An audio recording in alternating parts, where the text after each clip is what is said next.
Good morning students. सो आज के lecture में हम अपना चैप्टर 7 आगे प्रोसीड करेंगे। लास्ट में हमने जो चैप्टर किया था वो लास्ट टॉपिक हमारा था मैनुअल हैंडलिंग इक्विपमेंट। अब बात करते हैं हमारा मैकेनिकल हैंडलिंग इक्विपमेंट। देखिए नाम से पता लग रहा है कि जो मैकेनिकल फोर्स या मैकेनिकल एनर्जी को यूज़ करता है वो इक्विपमेंट हमारे कौन से होते हैं, मैकेनिकल हैंडलिंग इक्विपमेंट।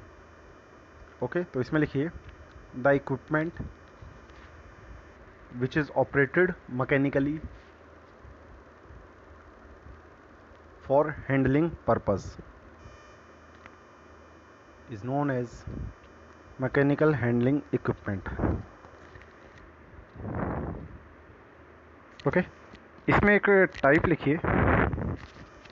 जैसे कि ये देखिए, ये आपके सारे मैकेनिकल हैंडलिंग इक्विपमेंट्स है। ये मोटर क्रेन, ओवरहेड क्रेन,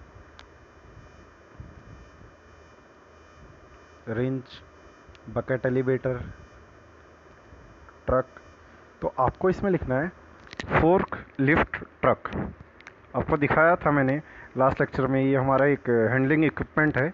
बहुत फ्लेक्सिबल है, हैवी ऑब्जेक्ट को उठाने के लिए, एक जगह से दूसरी जगह ट्रांसफ़र करने के लिए हम इसे यूज़ करते हैं। तो इसमें लिखिए a fork lift truck is a powered industrial truck use to lift and transport materials.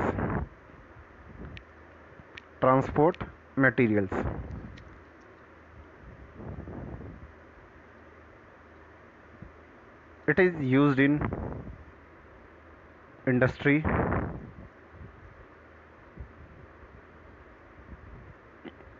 which is used for short distance travel.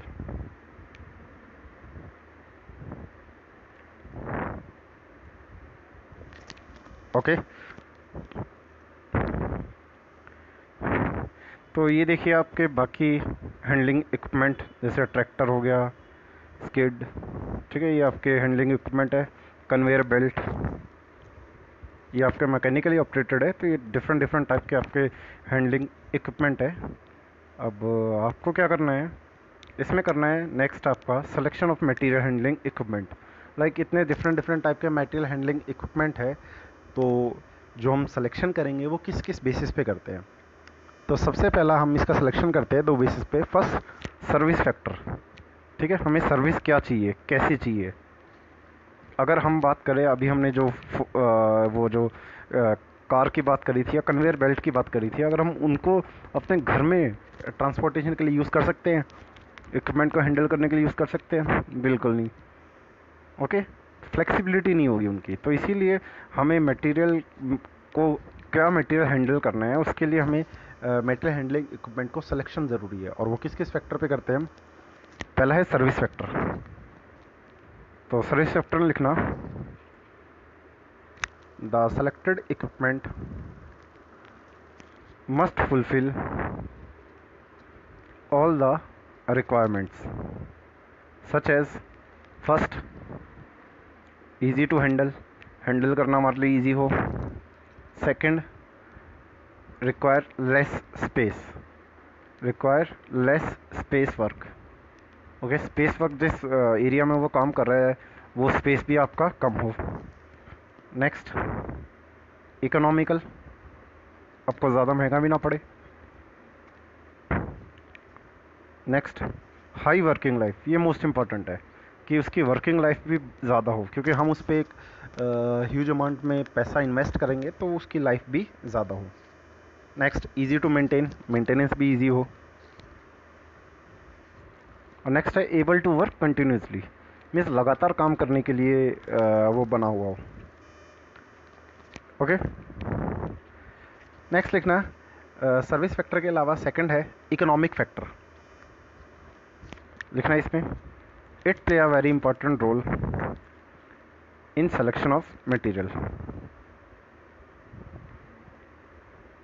It play a very important role in selection of material.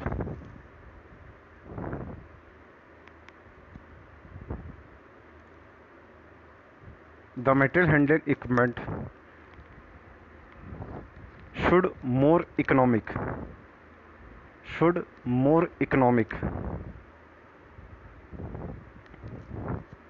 with it all functional requirements.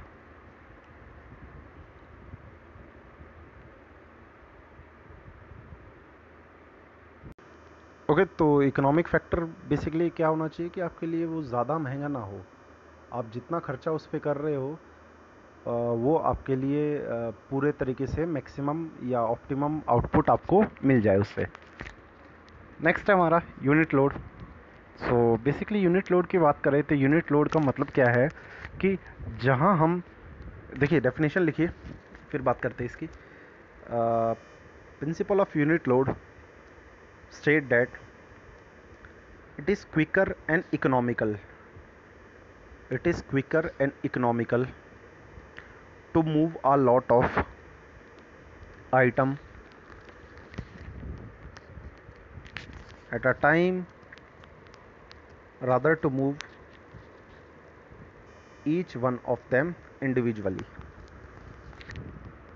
ठीक है, इसमें basically क्या बोला गया है कि अगर आपको कोई मटेरियल है या कोई ऑब्जेक्ट है, आपको एक जगह से दूसरी जगह लेके जाना है ऑब्जेक्ट्स को, तो एक जगह से दूसरी जगह लेके जाना एक ऑब्जेक्ट से ज़्यादा, अगर हम एक से ज़्यादा ऑब्जेक्ट्स को लेके जाए तो हमारे लिए वो ज़्यादा बेनिफिशियल होगा। इसका एक बेस्ट एग्जांपल है, घर में कंस्ट्रक्शन होती है तो ईंटों को लेके जाने के लिए हम एक एक ईंट नहीं लेके जाते, हम क्या करते हैं एक से ज़्यादा, 1 2 3 4 बंच बनाते हैं, लोड बनाते हैं और फिर उसको लेके जाते हैं। तो इससे ट्रांसपोर्टेशन फास्ट हो जाती है और हमारा थोड़ा जो काम होता है वो थोड़ा जल्दी जल्दी होने लगता है। ठीक है, तो इसको हम बोलते हैं unit load. Unit load means हमने क्या किया, उस सिंगल ईंट को यूनिट नहीं माना, वन नहीं माना सिंगल ईंट को, हमने क्या किया जो बैच बनाया 4 ईंटों का, उस बैच को हमने क्या मान लिया, सिंगल मान लिया, यूनिट मान लिया। ओके, फ़ायदा क्या होगा कि जितना ज़्यादा लोड आप बियर करोगे उतना जो कॉस्ट है वो कम होगी। तो इसमें लिखना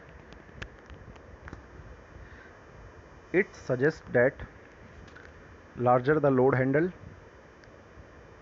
lower the cost per unit handle. Okay, so advantage देखिए। एडवांटेज सबसे पहली बात तो reduce packaging cost, next reduce movement of material. Obvious है एक बार में आप एक से ज़्यादा मटेरियल को लेके जा रहे हो तो जो मूवमेंट होगी मटेरियल की वो कॉस्ट जो होगी वो रिड्यूस हो जाएगी, और जो मूवमेंट होगी मटेरियल की वो फास्टर होगा। ठीक है, reduce loading and unloading time. Okay, loading और अनलोडिंग टाइम भी आपका रिड्यूस हो जाएगा। तो इसमें आप 5 एडवांटेज लिख सकते हैं। नेक्स्ट आपका पैलेट। देखिए पैलेट बेसिकली एक प्लेटफॉर्म होता है जहाँ हम मटेरियल्स को रखते हैं। जैसे कि आप कोई मटेरियल लेके आए हो तो ये पैलेट आपका फ्लैट पैलेट यहाँ रख सकते हैं, या बॉक्स के अंदर, या इस पैलेट बॉक्स के अंदर। ये दे लास्ट में आपका पोस्ट पैलेट लिखा हुआ है। ओके, तो लिखना है it is a horizontal portable platform device used as a base for handling equipment, used for base for handling material, लिखना handling material in a unit load। Okay, चलिए नेक्स्ट हमारा automated guided vehicle, AGV। देखिए automated guided vehicle होता क्या है दिखाता हूँ आपको। ये देखिए, इन व्हीकल्स को हम ऑटोमेटेड गाइडेड व्हीकल बोलते हैं। आपको दिख रहा होगा ये ट्रांसपोर्टेशन के काम आती है और ऑटोमेटिकली काम करते हैं आपके। ठीक है, ये देखिए, ये देखिए, ये सब गाइडेड व्हीकल्स हैं आपके। ठीक है, ऑटोमेटिकली जिन्हें गाइड किया जा सके। इनका फ़ायदा तो आपको पता ही लग गया होगा कि मैन पावर कम करना, हमने पहले भी बात कर चुके हैं इसके बारे में, हैंडलिंग इक्विपमेंट के बारे में। तो ये ऑटोमेटिक गाइडेड व्हीकल बेसिकली कहाँ यूज़ होता है, बेसिकली आपने शायद कभी फ्लेक्सिबल मैन्युफैक्चरिंग सिस्टम के बारे में पढ़ा हो।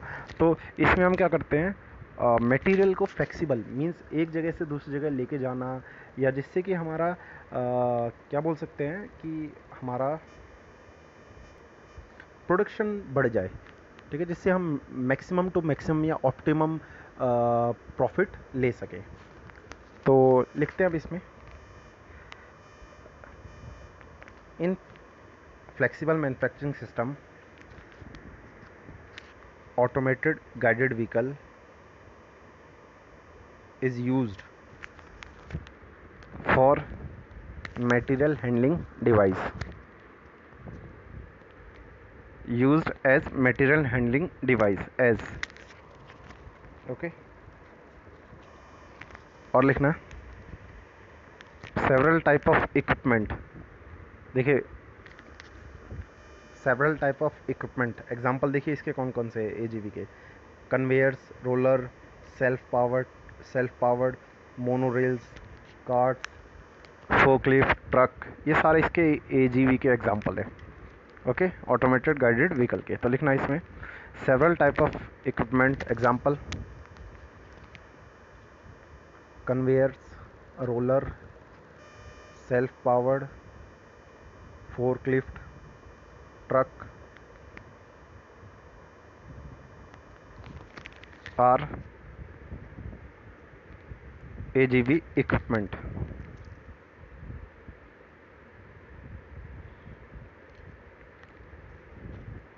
और लिखना इसमें machines are often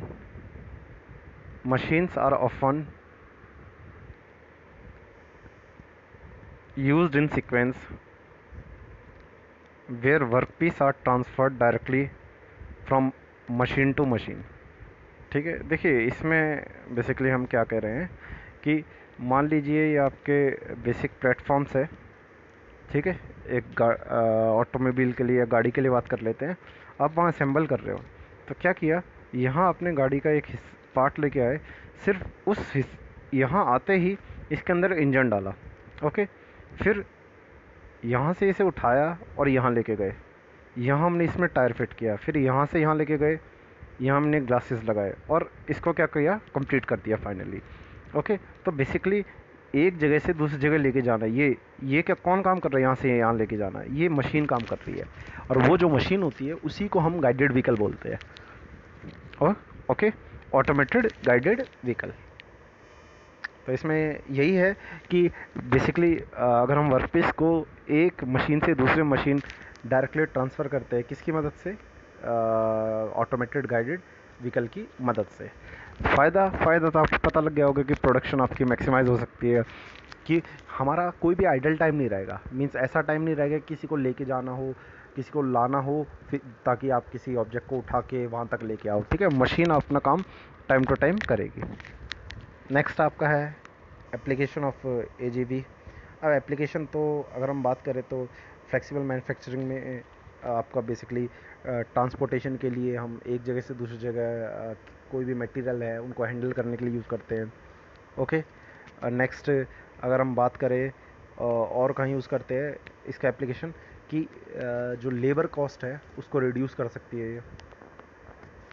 ओके, अगर और एक्स्ट्रा बात करें तो हमारा एजीवी का फ़ायदा है कि फ्लेक्सिबिलिटी, ये ज़्यादा फ्लेक्सिबल है, जिससे कि हम इसको यूजुअली डिफरेंट वर्क प्लेस पे हम यूज़ कर सकते हैं। ओके, सो जस्ट आपके ये जो 3 एप्लीकेशंस है वो आप लिख लीजिए। चलिए आगे देखते हैं। आगे आपका ऑटोमेटेड स्टोरेज सिस्टम। देखिए ऑब्जेक्टिव ऑटोमेटेड स्टोरेज सिस्टम का क्या है, सबसे पहला तो है टू इम्प्रूव स्टॉक रोटेशन। देखिए ऑटोमेटेड स्टोरेज सिस्टम मींस आपने क्या किया है कि जहाँ आप स्टोर कर रहे हो वहीं से आप स्टॉक को रोटेट करो, एक जगह से दूसरी जगह लेके जाओ। ठीक है, तो स्टॉक रोटेशन इंप्रूव हो जाती है, सिक्योरिटी इंप्रूव हो जाती है, स्टोरेज डेंसिटी इंक्रीज हो जाती है, reduce labour cost, improve customer service. ठीक है, तो फ़ायदा ये होता है कि अगर आप स्टोर वहाँ करो जो ऑटोमेटिकली काम करे, मीन्स जब आपको रिक्वायरमेंट हो वो आपको मटेरियल दे। ओके, तो इससे फ़ायदा होगा, सेम वही अभी जो हमने बात की है, आइडल टाइम आपका रिड्यूस हो जाएगा, मिनिमम टू मिनिमम आपका आइडल टाइम रहेगा। Next automatic storage retrieval system.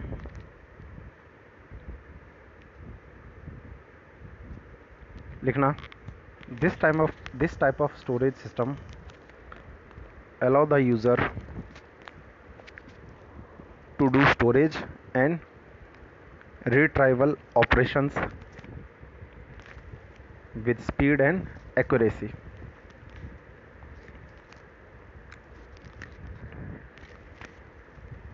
The retrieval machine can be crane or any other type. Clear हो गया होगा। देखिए ऑटोमेटिक स्टोरेज और रिट्राइवल मीन्स आपका बेसिक मतलब क्या है कि आपने क्या किया, यहाँ आपने मटेरियल को स्टोर किया हुआ है, ओके, तो ये आपका है मशीन शॉप। अब यहाँ से आपको इसको लेके आना है तो आप क्या कर सकते हैं, आप क्रेन यूज़ कर सकते हो। क्रेन के थ्रू ये यहाँ से उठाओगे और फिर यहाँ ट्रांसपोर्ट कर दोगे। इसको हम बोलते हैं रिट्राइवल सिस्टम, ऑटोमेटिक स्टोरेज या फिर रिट्राइवल सिस्टम। और देखिए नेक्स्ट आपका इसके डिफरेंट टाइप आपको दिखा रखे हैं ऑटोमेटिक स्टोरेज रिट्राइवल सिस्टम के। Unit load, ASR system, minimum load, automated item retrieval system, deep lane और man on board automated retrieval system. आपको जस्ट इनके ये टाइप पता हो बस उतना काफ़ी रहेगा। ओके नेक्स्ट, सो हमारा ये चैप्टर कंप्लीट हो गया है और इसी के साथ ही आपका सिलेबस भी कंप्लीट हो गया। सो आप ये चैप्टर में जो मैंने बताया है वो अपने नोटबुक में उतारे और अपने नोट्स कंप्लीट करें। और आपको कोई प्रॉब्लम हो तो आप मुझसे प्रॉब्लम भी पूछ सकते हैं। ओके, सो आई होप आपको ये जो सिलेबस हमने करवाया है वो आपको समझ में आया हो। थ्योरेटिकल सब्जेक्ट है तो थोड़ा आपको अपनी तरफ से थोड़ा एफर्ट करना पड़ेगा। बेसिक डेफिनेशंस मैंने कोशिश की आपको कुछ एग्जांपल्स देके, तो उन एग्जांपल के साथ ही आप ये डेफिनेशंस याद करना। और जो भी टॉपिक मैंने करवाए हैं, जितना लिखवाया है आप उतना करिए, उतना आपके लिए सफिशिएंट रहेगा। ओके, सो अपना सिलेबस कंप्लीट करिए और प्रॉब्लम हो तो प्रॉब्लम पूछिए और बेस्ट ऑफ लक एग्ज़ाम के लिए।